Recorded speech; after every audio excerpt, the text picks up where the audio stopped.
Hey guys, welcome back to TechMan. Today, let me show you how to use MyFitnessPal to count calories. I started using MyFitnessPal when I realized I had no idea how many calories I was actually eating. Turns out, guessing doesn't count as a strategy. So I opened the website, signed up, and let it ask for basics like age, weight, and activity level, which it uses to set a daily calorie target that feels oddly personal. Like it already knows your habits. Once I landed on the dashboard, I jump into the diary tab, pick a meal like lunch, and search for what I was eating. And yeah, you can even scan barcodes if you want to feel efficient.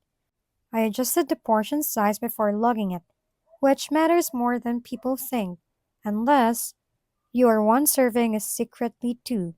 What I like is how it shows your carbs, protein, and fats right away.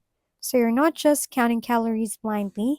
I also logged a quick workout and it automatically adjusted my allowance, which felt like earning bonus points. Ever wondered why progress stalls? Sometimes it's just tiny portions adding up. If we've been helpful, kindly give us a thumbs up and don't forget to hit the subscribe and bell button for more contents. For any questions and suggestions, comment down below.